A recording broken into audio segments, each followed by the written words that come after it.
You might belong in Gryffindor, where dwell the brave at heart. Their daring nerve and chivalry set Gryffindors apart. You might belong in Hufflepuff, where they are just and loyal. Those patient Hufflepuffs are true and unafraid of toil. Or yet in wise old Ravenclaw, if you a ready mind, where those of wit and learning will always find their kind. Or perhaps in Slytherin, you'll make your real friends. Those cunning folk use any means to achieve their ends. So, Casey Aarons. Yeah. What is your Hogwarts house? I know that everybody says this, and so everybody automatically assumes you're lying when you say it, but I am a Gryffindor. You are a Gryffindor. I am. Pottermore sorted and all. Pottermore sorted and all. I'm a dumbass who just does the thing because it seems like a good idea at the time. I thought it was because you were a Weasley. I am also a ginger, so there's that. What house are you, Liz? I get a lot of crap for it, but I am the few, the proud, the Hufflepuff. What the hell is a Hufflepuff? We're particularly good finders. Welcome to This Is Lit, a podcast where we drink and talk about our favorite books. I'm Elizabeth. And I'm Casey. So raise a glass and let's get started. Okay, Liz, you want to tell everybody what we're drinking today? We are drinking butterbeer! Yeah, we're in mugs today. Liz made us a frozen butterbeer. It's very delicious, and it has whiskey in it. Yes, it does. Mm. So, Casey has her basic witch mug. I have my little Harry Potter emoji mug complete with Hedwig. Gotta love the Hedwig. Aww. Yes, and today we are discussing Harry Potter and the Sorcerer's Stone and /or Philosopher's Stone for those of you in the UK. Yes. Because this month, in June, is the anniversary of the release of the first book. God, we're old. God, we are old. We are so old. Not Dumbledore old, but pretty old. Not yet. We'll get there. Will we? I hope not. I'd like to be 150. Anyway, so today we're discussing Harry Potter. And this is kind of an interesting one because a lot of times we're discussing books that you may or may not have read. We hope that you guys are reading along with us at home because it's kind of like a drunken book club podcast. Yeah. But Harry Potter is one of those things that even if you haven't read it at this point, you still know it. Know what a muggle is. Yeah, Harry Potter's become so intrinsic in our culture that everybody generally knows it. So we'll spare you a long summary of the first book. Yes. We'll basically just say it traverses through Harry's first year at Hogwarts. Yes. Him making friends and defeating Voldemort for the first time. Yes. That's pretty much it. That's it. That's the podcast. Bye. Harry Potter discovers he is a wizard, and this book sets a lot of things in motion where if you have read the whole series multiple times like I have, you catch more and more in the first book that becomes relevant later on. Either later on or even in the final 7th book. Yeah. How many times, when was the first time you read Harry Potter, would you say? Okay, I was in 4th grade when I read Harry Potter, so it's I been was out a while. 10. Okay. I was 10 when I read Harry Potter, so I was right around Harry's age, but the reason I started reading it was because I had a crush on this kid who pretty much looked like Draco Malfoy. Gross. His description. I had a type. And then then my type changed. But he was on Harry Potter. Harry Potter and the Chamber of Secrets had just come out. Right. And so I'm like, well, it's only 2 books. I'll read it so I have something to talk to him about. And then he ended up being a jerk. So my love of Harry Potter outlasted my crush on him. Go figure. How did you come across Harry Potter for the first time? I read Harry Potter for the first time the year it came out. Mm-hmm. It's actually funny because my mom had... Which is 91, right? No. The book starts in 91, like timeline-wise. Like yes. That's when Harry goes to Hogwarts. The book was 97. I know the first book came out the year of the Battle of Hogwarts. 97. 97, thank you. Yeah. So, I was in a 2nd grade. Yeah. I was almost 8 years old. And my mom had heard from her coworker that this book had come out just a few days previous. Mm-hmm. And that it was gaining a lot of popularity and everybody was talking about it. Yeah. And it was about a boy wizard. And she's like, that sounds like something Casey would like. So she literally stopped by some indie-ass bookstore on the way home and just picked it up. That's awesome. Like, at random. And the funny thing about this story is, like, by the time the 7th book came out, indie bookstores couldn't even stock it anymore. No, because they weren't so fast. They weren't able to stock enough copies to make their money back because of that. Yeah, I remember going to the midnight release parties at Borders. Yep. Dressed in my wizard robes. Yep. Of course, back then I was convinced I was a Gryffindor, but I was not. I was a Hufflepuff. Actually, have you done the quiz where you do like the combined houses where you're half and half? Yeah, sure. I'm a Gryffindor, according to that. What are you? I'm a Slytherin. That does not surprise me. Anyway, so needless to say, this book is really special to both of us. I guess probably this book was this whole book series was our childhood. Yeah. I mean, and that's the thing is, like, by the time, like, I was 8 when I started reading the books, but with the and I was 10. With the release dates and the way it worked out, by the time the last book came out, I was the same age as here. I was 17 when I read the last book. Yeah, I was getting ready to graduate from school as well. So you kind of grow up alongside the characters. The difficulty of the books gets, of the reading level gets higher as the books get on. So it was a very unique experience, and I think a lot of people have experienced that as well. And I'm sure that you guys have stories like that. If you guys have any good Harry Potter stories of your own, tell us on our Twitter or on our Facebook page. We'd love to hear them.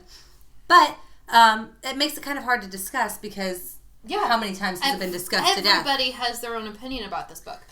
And this whole book series. But there's so many things that get set into motion with this book. Like, we have the introduction to Dumbledore, Albus Dumbledore, who in this book, he's painted as a very, very great man. He's got this kind of Gandalf vibe to him. He's very benign, very old wizard. But we can all agree, Minerva McGonagall is a bamf.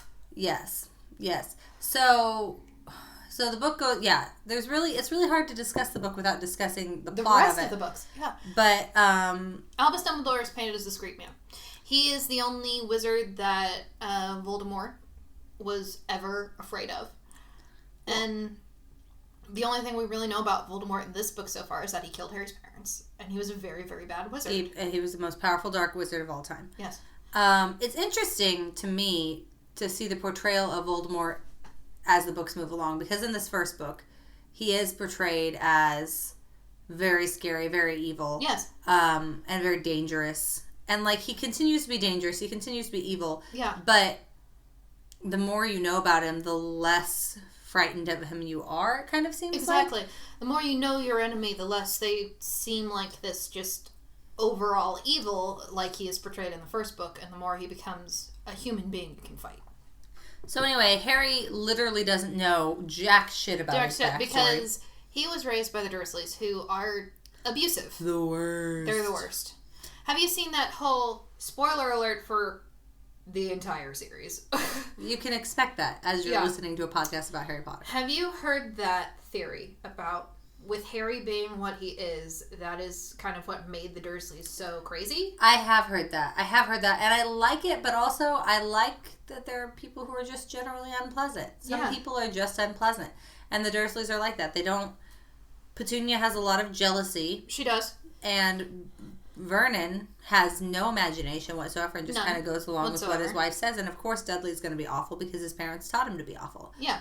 I think it speaks a lot to the state of the world that Harry can be raised by these people and still turn out to be a good person. Yes.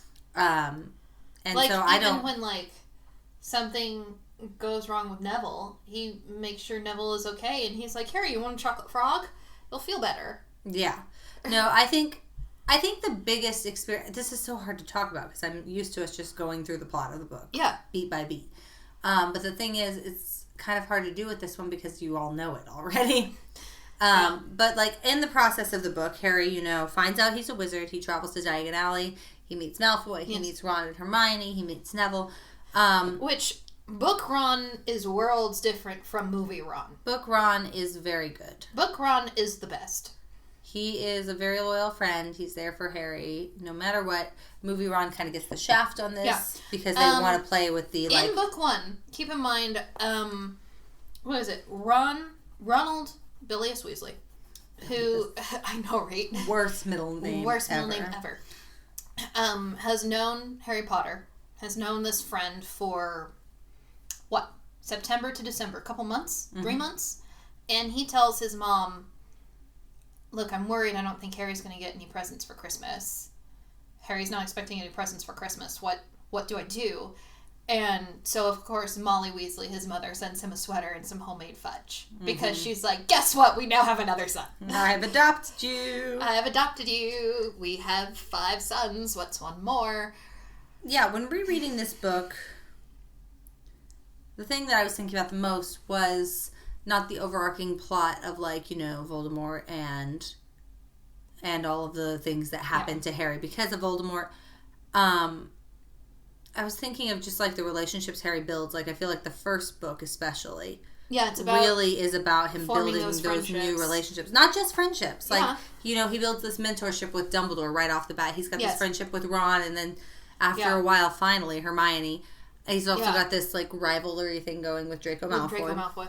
Which it starts off with just kind of Draco Malfoy just being a little shit. And then Draco Malfoy, it's interesting because when Harry and Draco meet for the first time, Draco assumes that Harry's going to want to be his friend. Yeah.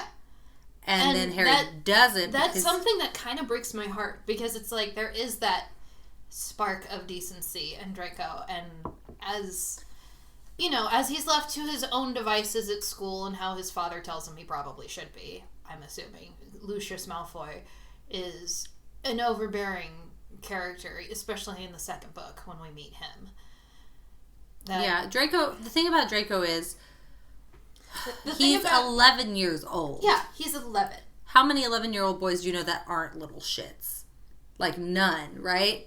And so, like, I don't know that many 11-year-old boys. Like, an 11-year-old boy being kind of crappy is not that far off of reality. An 11-year-old boy blabbing and repeating racism that he's heard is par for the course. If your parents are saying it, then you're not going to know. It's not something that's cool to say. I feel like Draco didn't have a lot of a chance.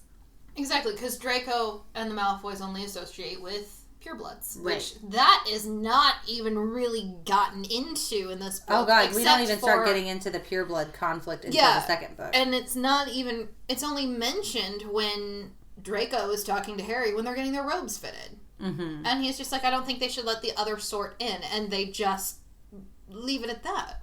Well, and the thing that's funny is Harry's not a pureblood himself. No, Harry's father. Harry's mother is Muggle-born, so he's half-blood. Yeah, he's half-blood. But Harry's father was pureblood. Yeah. The Peverils. And I feel like we're way all over the place. We are. I don't know. Maybe we should be discussing it from the beginning. I don't know how to discuss it. Okay. So the book basically starts by introducing us to Dumbledore. Yes, first. Dumbledore's the first character we meet, and McGonagall, and their characters throughout the course of the series. Which, thank fuck. I don't know. Dumbledore is in this book painted as a great man. There is no excuse to leave a child in an abusive household, ever. Yeah, it's complicated because there is an indication of a certain manner of protection that Harry gains, like physical protection from being in the Dursleys' house. At this point, we don't really know that. No, you don't know that till the 7th book. And at this point, you don't really know anything about the Dursleys, so you're just like, oh, he's leaving him with the closest living family, whatever. And then if Harry had been left to Sirius... Well, but that wasn't going to happen. You're getting off track. You're jumping books. I know, I'm jumping books. Well, young Sirius Black led the motorcycle, which flying motorcycle is badass. Yeah. And that's how we're also introduced to Hagrid. Rubeus Hagrid. I love Hagrid. Hagrid is probably one of the best characters in the book. He really is. He's a half-giant who got expelled and has not ever finished his wizarding training. No.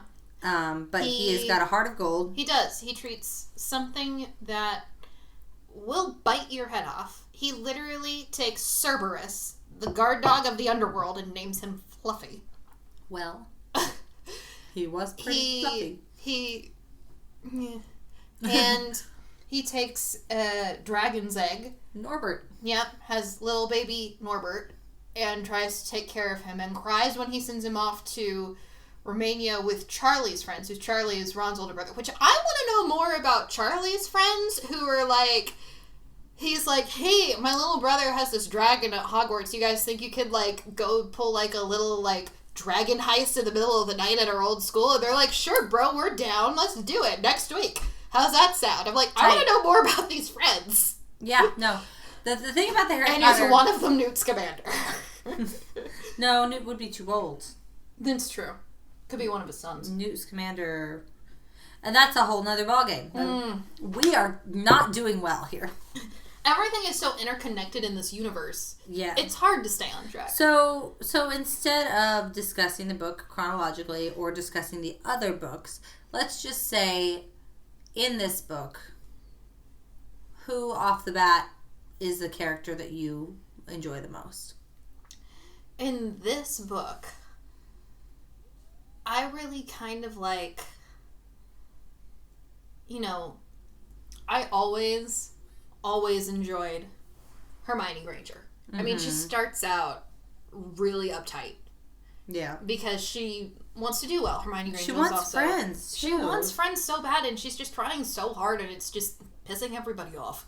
Yeah. And I'm like, who does that sound like as a small child? Oh, wait, me.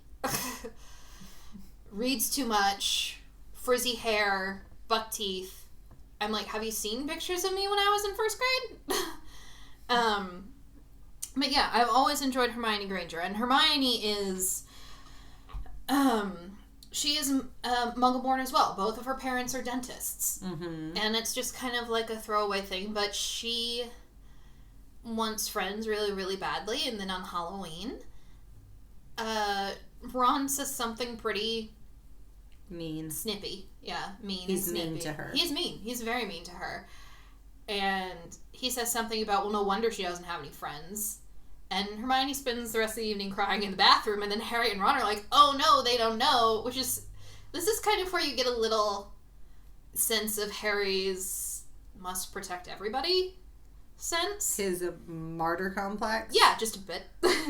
And he's like, no, we have to go save Hermione from the troll. And they don't need to tell the teachers. We're 11-year-old We're 11 years old. We can can handle a full-grown mountain troll.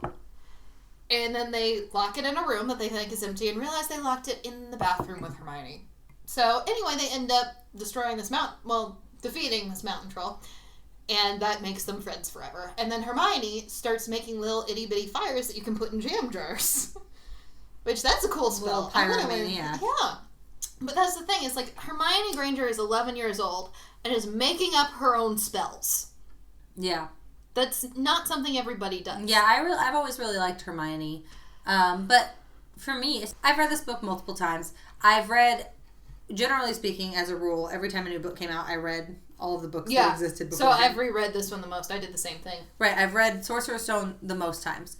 And upon rereading, there was this kind of trendy thing that it was kind of trendy at one point to kind of shit on Harry. Be like, wow, he's so whiny, he's always complaining about his lot in life, and like, it's just exhausting and he's obnoxious. To be fair, it's a shitty lot. I'm like, well, yeah, first off, it is shitty. Second off, he doesn't actually complain that much. No, he doesn't. Like, verbally. Like, reason we see him complaining is because this book is written in a third person limited perspective. Yes. So we get to see Harry's thought process. Yeah. So even though he doesn't verbalize his complaints very often at all, we see them because they're in his head and because we know what's in his head. So I think it's a bit unfair of people to say that Harry is whiny, because you wouldn't say that somebody was whiny if you had never heard them whining. Let's say about this. It's like Harry is orphaned. He is abused by his adoptive parents and sibling, who don't give him any kind of attention whatsoever. They also, like, literally starve him. Yeah, they starve him and lock him in a room, which is awful. And, 3, and then it's like they lied to him about who he is and their parents, and all he's ever heard about his parents. He has no pictures of his parents. He has no idea where he came from. That's has to be awful, on top of the emotional scarring from the abuse and being an orphan. Right. And then he gets to this school where he has a chance, because previously he has been nothing but bullied and he has no friends at all whatsoever. He doesn't really kind of have any kind of those emotionally supportive relationships that somebody needs to develop. And then he gets to Hogwarts and he's like friend, friend, friend, friend. And then he gets there and he's like, everything's going to be better. And then he finds out he is suddenly thrust into being famous, which has its own demons. And then he's also got this one teacher who rules his life who absolutely hates him for no reason that he knows of. Yeah. Which leads us to Severus Snape. And and then somebody is trying to kill him.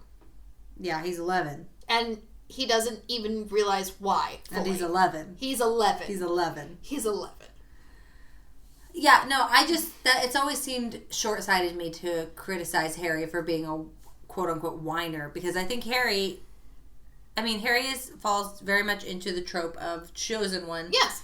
And I don't think most people would hand that with a lot of aplomb. And the fact that he does and doesn't really lash out about it a lot speaks to a pretty good heart as opposed to a whiny baby that people seem to portray him as. The fact that Harry has any level of compassion at all, especially for Hermione, which he shows a lot, for Ron, for Neville, even for just like the other people around him, is astonishing that he has any kind of capacity to form these relationships, because he wasn't given that base as a kid. Right, exactly.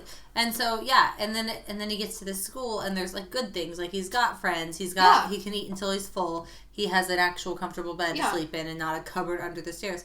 But then he's also got... Minerva McGonagall and Albus Dumbledore seem to genuinely give a shit about him. Yeah. But then he's got teachers like Snape, who hates him. Side tangent alert. Did you ever have a teacher, a Snape-like teacher? I did. Yes, I did. I had two, both in high school. Mm-hmm. One was named Miss Reed, and one was named Miss Flores. And the first was my biology teacher as a freshman. The second was my Algebra 2 teacher as a junior. Did you ever figure out why? Mrs. Reed didn't like me because I was inconvenient, I guess. I was morally opposed to things like dissection, like animal dissection. And also I was allergic to latex, so I couldn't participate in the dissections because I couldn't wear the gloves. But yeah, she just did not like me. And I remember we took her pet rabbit home for the summer, like the classroom rabbit. And then as a sophomore, I didn't have her as a teacher, but I heard from freshmen in her class, like they all had been told the stories of how she had sent this rabbit home for the summer with one of her students, and that student hadn't fed it and hadn't taken care of it and had just ignored it for the whole summer, and she's lucky it survived, which was not at all true. It was just like a very weird... And then Miss Flores didn't like me because I struggled to understand math concepts because I didn't go to... I didn't take Algebra 1 ever. I went straight from just like, word problems into geometry, and math kind of builds on itself. It does. But they put me straight into geometry. They just tested me into it. And so I never learned basic algebra. So when I came into Algebra 2, I struggled with it, and it frustrated her. Yeah. And then also Karina and I sat next to each other in the back of the classroom. You mean your fiance? Yes. My now fiance and I sat next to each other in the back of the classroom for Algebra 2. And I'm not going to say that we did not, get chitty-chatty and not paying attention. Yeah. Like, that was fair. But the other thing about it was she was just frustrated with having a student who didn't know the material, which was unfair because I'd never been taught the material. Yeah. Did you have a teacher like that? Yeah. I've told you about him. It was the one that I had in high school who was the physics teacher, who he was a last-minute pull-in for AP physics because in Missouri, where we went to school, AP means advanced placement, which means you're taking this class in high school for college credit. So this counts as a credit hour for college. So we were paying him to teach me. We were paying him to be a jerk. But he was not a very nice man. And this also, too, was when I was sick. And he believed that I was using my sickness, my life-threatening illness where I could have died any day, as an excuse to slack off in his class. Even though he would not give me the homework, he would not give me take-home tests because he wouldn't let me do take-home tests. But I did not want to be in a room with him because he just gave me a weird vibe and I didn't trust him. And so I was trying to, like, coordinate with other students. Hey, when are you doing your makeup test? Because I need to do it, and I don't want to be alone with him. And I had talked to my counselor, like, look, I don't want to be alone with this guy. He was the only professor I ever had where I got up and walked out of his class multiple times because he had said something directly to me, and it pissed me off enough that I just got up and left. And then he emailed my mother and was like, your daughter doesn't respect me. And then my mom met with him, and she's like, well, I can see why she doesn't respect you. You're a jerk. Yeah. And then my mom's like, his name sounds familiar. So I'm not going to release it here. But my mom's like, his name sounds familiar. My mom's also a teacher, so she went through it. And he should not have been anywhere near school because he was a sex offender. Great. So that's why I felt, she's like, oh, that's why my daughter feels weird being alone in a room with him. Yeah, that'll do it. Well, it's nothing Severus Snape level, but whoo boy. Well, I mean, Severus Snape is a whole unique set of circumstances. Yes. There's phases of Snape. Well, if you've been a Harry Potter fan at any time in the past 25, 30 years. Yes. We can get into the phases of Severus Snape in the 7th book. Yeah, Snape has been a character that, like, depending on the time in the novels or the movies, people either love him or hate him or anything in between. But generally, he's just very unpleasant, very unhappy person, and he takes that out a lot on Harry, which, again, is super shady and because Neville. He is 11. Yeah, he also takes it out on Neville and Hermione. Because Yes. I think, is it the 4th book? Something like that, where he says something about somebody curses Hermione's front 2 teeth grow bigger and bigger and bigger. Doesn't see the difference. And he says he doesn't see a difference, and it scars her enough so much that she magically shrinks her teeth. Yeah. To a normal size. Yeah. Because he relentlessly bullied another, like a 14-year-old girl. Like children. Children. Like he bullied They're children. teaching children. And and there's always this question in the first novel. Again, this goes back to how the novels continue to build on each other. Because in the first novel, it's just constantly like, why is Dumbledore allowing someone like this to be around? Like, Yes. he seems, most of the other professors seem pretty pleasant. Like, Yeah. if harsh, like, if, strict, they still seem to be... McGonagall is strict, but she is fair. Mm-hmm. She's always fair. Which I think is very interesting, especially considering knowing James Potter was very proficient in transfiguration. And he was very good at it. And so, of course, she would not show preference to Harry, even though she has been literally kind of watching over him since he was a baby. Mm-hmm. So, it's like, yes, that's done well. Okay, everything... we'll get to that 7th book. I was going to make a Steven Universe Pearl comparison, but we'll get to that in the 7th book with Snape. I don't even know what that's supposed to mean. So anyway, over the course of the year... Is that good butterbeer? It's good butterbeer. Casey is licking the foam out of the bottom of the cup and then Let licking me it off live. her finger. Let me live. Okay? What the fuck?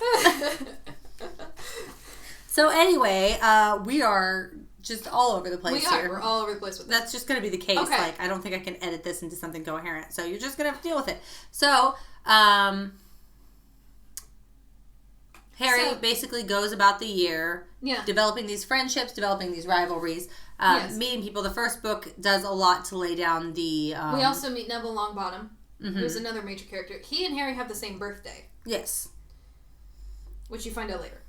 Yes. But he also comes from a magical family. Liz is just absolutely refusing to stick to the first book here. Just absolutely refusing. Making my life very difficult. Okay, sorry, back to the... But the first book is, like, I forgot a lot. Like, a lot of the first book is him building these different relationships, and it also takes a lot of time to build the kind of lore and backstory of the wizarding world. Like, there's Gringotts. The Wizarding There's Bank. Diagon Alley. Love Diagon Alley. I love Diagon Alley. I want to go to Universal Studios so bad. I've been to the Diagon Alley portion, because they're like two separate portions. There's like the Diagon Alley, and then there's the Hogsmeade, and they're like two different parks. Yeah. So I've been to the Diagon Alley one, and I got a wand and had some butterbeer, and like, it was very, very cool. I had somebody make my wand, so I've got my wand. And McGonagall's wand. So it was a very cool experience, and it was a lot of fun. But yeah, I remember being a kid and reading about Diagon Alley and like the bookstore and like the magical creatures pet store. Since I read this book when I was 10 years old, I told my mom I wanted my Hogwarts letter Mm-hmm. when I turned 11. And bless her heart, she wrote me one. I made myself one on the computer. Aww. I made one. I typed it up in like green ink and printed it out on old looking paper. Aww. Yeah. To be okay. I mean, nowadays you can get things like that. You can buy them because when the book. But that's the thing is when I read the book, it was brand new. Yeah. And so when I read it, the book was like 2 years old. Yeah. It wasn't that old. But the popularity of this series really just cannot be overstated. How it just exploded. And I think a lot of that has to do with Harry as a very relatable character. He is. He has his selfish moments. He has his compassionate moments. He has his moments where he's just like pissed off to high heaven. Mm-hmm. But he relies on his friends, and he comes through. And like one of my favorite parts of this book is once they've figured out what's going on. Reed, Voldemort is in the school and being helped by a teacher. Yeah, they don't have it 100% because they think it's Snape because he is very unpleasant. Exceptionally so. But they do know that Voldemort is in the school. He's being helped by a professor, and that he is seeking out the Sorcerer's Stone, which Dumbledore has in a room in the 3rd floor corridor. Yes, which Hagrid retrieved on Harry's first day in Diagon Alley. Yes. So they are aware of these things, and they decide to go into the 3rd floor corridor, which they've been into. Harry tells them he's going on his own, and Ron and Hermione are like, "You not must on be your daft. life. You're not going without us. Not on your life, kiddo." And so they go in. They've been in before because it was when was it? Was it at Halloween? It was the midnight duel with him and Draco in the trophy room. Right, and so they ducked in there Draco to hide. Just told Filch, she's like, "Hey, I know these kids are going to be out of bed," and so they also have Neville with them because Neville's coming back from the hospital wing. Right, and so they duck into a room without realizing it's the room on the 3rd floor corridor to hide from Filch and meet Fluffy, the 3-headed dog. Which, by the way, if an 11-year-old girl can use Alohomora to open the door, it's not locked that well. Well, this goes back to Dumbledore, and like, is Dumbledore a good guy? Because it kind of seems like Dumbledore allows Harry to get into these circumstances. I was going to say, have you read the theory that Dumbledore brought the Sorcerer's Stone to Hogwarts as a test for Harry? As a test for Harry, or to draw Voldemort out of hiding? Either of those things. To have Harry and the Sorcerer's Stone in the same place? Mm-hmm. Kind of lure him out? I would 100% buy it. Because Dumbledore, all these tasks are completed by 11-year-olds. Right, and it's like, they're very talented 11-year-olds. They are. But, like... They're 11. Yeah, if he was really trying to protect the Sorcerer's Stone from... Voldemort. You should have just destroyed it in the first place. And if he couldn't be convinced to destroy it, you would think that the tests to get to it would be much more difficult. Yes. Because what have we got? They fall into the Devil's Snare, which they learn about in herbology class. Yes, their first year. Their first herbology lesson is teaching them about Devil's Snare. So they're already prepped to deal with that when they fall into it. And he's already told Harry how the Mirror of Erised works. Harry already knows how the Mirror of Erised works, but let's go in order. So there's the Devil's Snare. Devil's Snare. Then there's the giant Well, there's Fluffy first. Well, Fluffy's first. Who they found out how to defeat from Hagrid, who Harry is close to, and Dumbledore knows that because, one, Hagrid brought Harry to number 4 Privet Drive, and Hagrid was the one who brought him back into the wizarding world. Mm-hmm. So they learn about Fluffy from Hagrid. They learn about the Devil's Snare from their herbology class. From Professor Sprout. Then they have the life-size chess game, which Ron is very... No, they've got the keys. The keys are first? The flying keys. The flying keys are first. The flying keys are first. Harry is the youngest seeker in a century. Yeah. Oh, look, I turned right to it. Well I'm done. So good. Well done. Harry leaned forward and with a nasty crunching noise pinned it against the stone with one hand. I opened right to it. They have the keys that are flying around the room. So Harry's the youngest seeker in a century. And so it's like it's common knowledge that he is talented on a broom and especially at catching something. Then the next thing is the chess game. And that's a chess game, which Ron is very beats. good at chess, which I think is interesting. Yes. Because Ron kind of gets done dirty in the movies. He does. He gets to be dumb and kind of mean. In the books, he's a very loyal friend, and I think also pretty smart. His intelligence doesn't have to do with books, but he's very tactically minded. Yes, and this goes through another set of things into the rest of the books, too, because when we get to, like, book 3, Ron takes divination. Ron has a talent for it. Yeah. Divination. You're jumping again. I am. I'm jumping. But it's like, even in this book, when Ron's upset or jealous, you need to listen to him because some of the stuff he says ends up becoming important later. Like, you know, teaching Harry wizard chess. So he beats the chess game. Yeah, and Ron sacrifices himself so the other two can move forward. And then I thought it was very interesting that he was the knight, and then book 6, Weasley's our king. And then they go into the potions. No, the next room has a troll. Oh, yes, the dead troll. But it's already defeated. Yes. And then the room after that is the potions. The Snape's. Yeah, because each one is done by a different professor. Different professor, yeah. And Snape's is a poison. Yes, McGonagall's was the chess set. Flying Keys was Flitwick. Sprout did the Devil's Snare. And then Quirrell did the troll. Yeah. And then Snape's is the logic potions. Poison, yeah. So there's potions and one's poison, and one gets you through the door, one gets you through the door behind.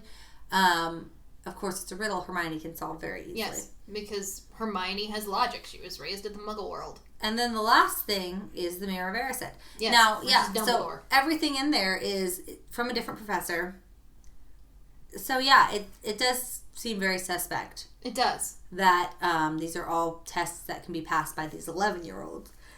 One can argue that they're very exceptional 11-year-olds, but also they could have an 11-year-old could very well fuck up a puzzle and accidentally poison themselves. Exactly. Like, the whole thing just seems. Even at the end. It's a lot of it is literary choice. Like, there's always, it's kind of like the Trials of Heracles kind of thing. Yes. Right? She's like going off of Greek mythology. Well, these people that you've met and the things you've learned on your journey are going to be the things that get you through the trial. Yeah. But which is true. From a fairly logical perspective, it does seem like Dumbledore allowed this to happen. Yeah.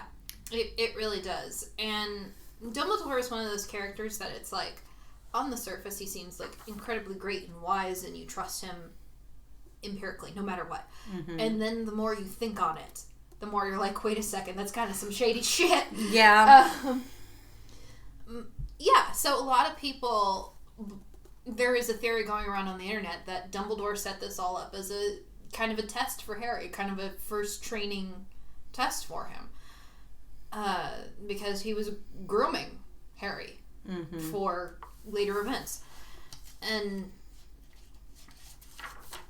you know, with the Mirror of Erised, the only way to get the stone was for someone to want the stone but not use it. Not wanted to use it. Yeah.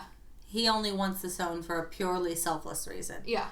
Which is to keep it out of the hands of someone evil. Whereas Quirrell wants it because he wants to give it to his master. And Voldemort wants it so that he can use it. He can live eternally and get his body back.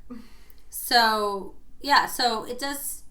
Dumbledore is a very morally gray sort of character. He because really is. If you think about and you look at these things in this book, and we'll talk about it again, I'm sure, as we go on, about different things that Dumbledore allowed Harry to get into. Dumbledore's such a major character. Mm-hmm. His motivations and actions have to be under some sort of scrutiny. Right.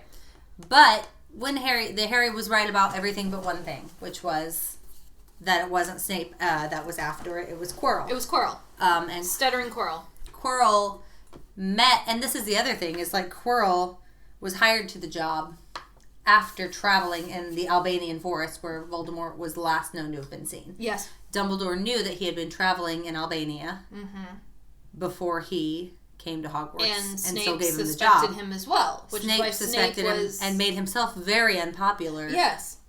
Because he was trying to keep an eye on Quirrell. Yeah. And so he made himself look worse. So by the end of this book, you go from hating Snape to being like, maybe Snape is Well, you also find out that Harry's father, James, saved Snape's life. You don't find that out in this book. It says so. Here? Yeah, Dumbledore tells him. Yeah, like he's very. like, your he father mentions it did very something briefly. Severus could not ever forgive. He saved his life. You don't know specifically. Which is a little disingenuous of Dumbledore. Like, okay, he saved his life. Yeah, okay. That's not what I would call that. That would be saving his own neck. We're jumping again, but... I feel like Dumbledore is just... He's the master of the chessboard, and he's moving pieces. Right, so he tells Harry that his dad saved Snape's life, so he's got this sense of entitlement towards Snape, and also so he doesn't think ill of his father. This book also introduces a lot of that nice kind of even duality, where it's like you've got Harry on one side and Draco on the other, you've got Dumbledore on one side, you've got Well, but the thing is, the thing that I like so much about these books is that I think it's Sirius Black that says it in a later book, is that the world isn't split into good people and Death Eaters. It's not. And so you've got a character like Dumbledore who is striving for the greater good and doing some really shady shit along the way. And then you've got characters like Snape, who is a very complicated character and does pretty much everything for selfish reasons. Yeah, but he does some really good things because of it. Awful to his students, but he's done some good things.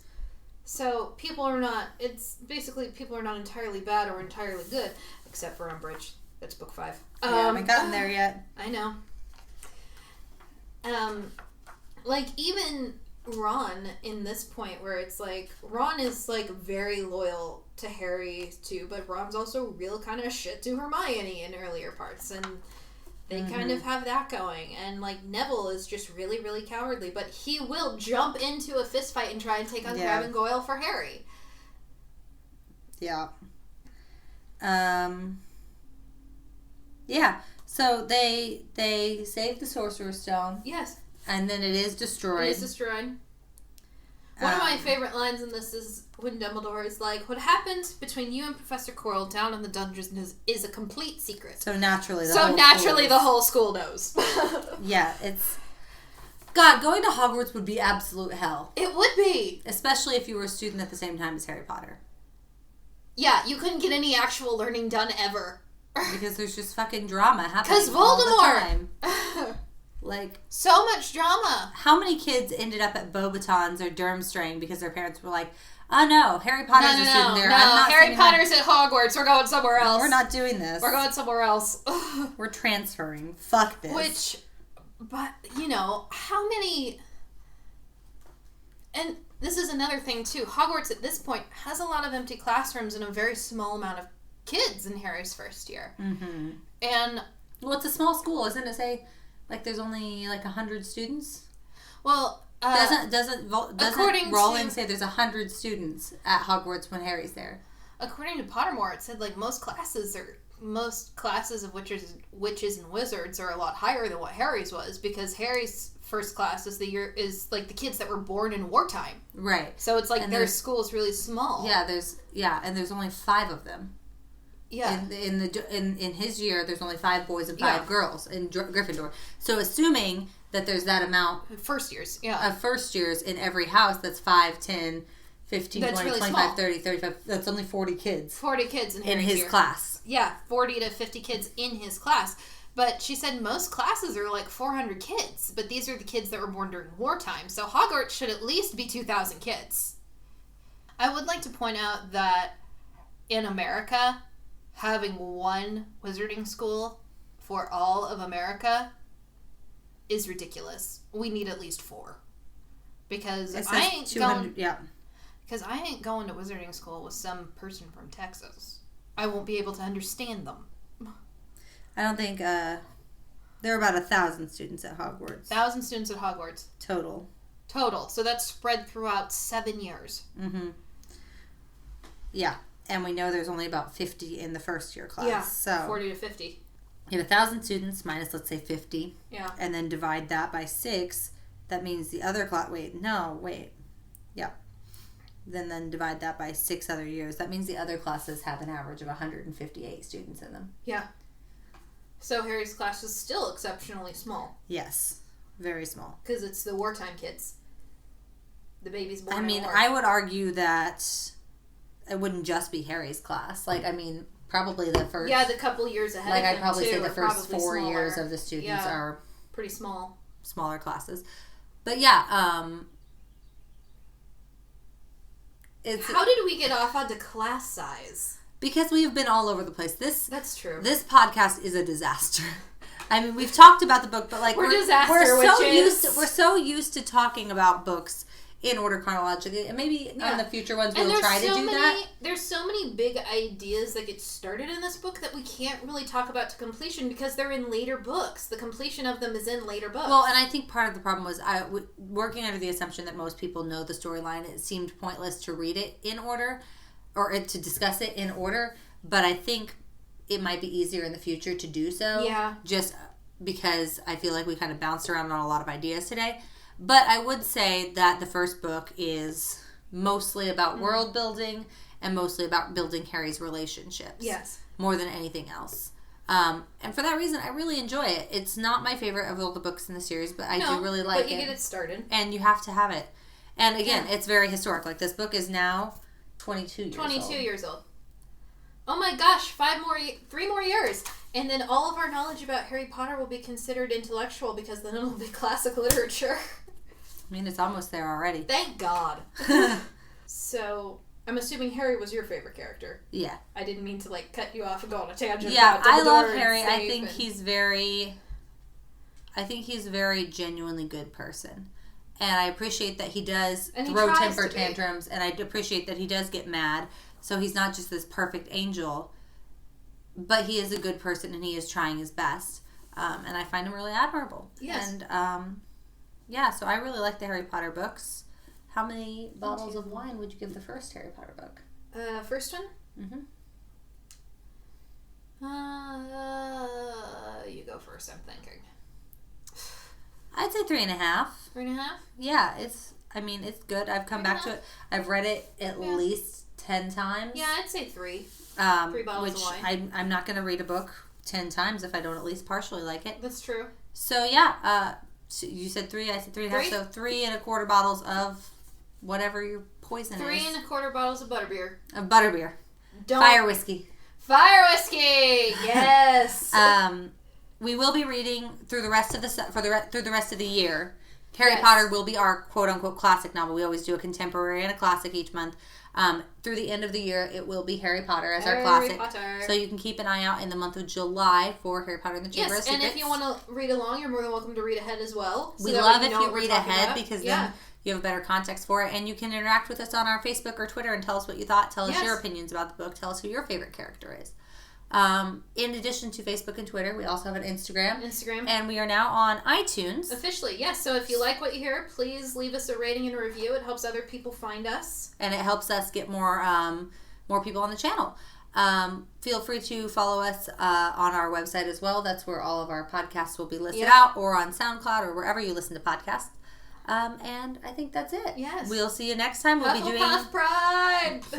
We'll be doing the Shadow Cabinet by Maureen Johnson, the third and final existing book in the Shades of London series.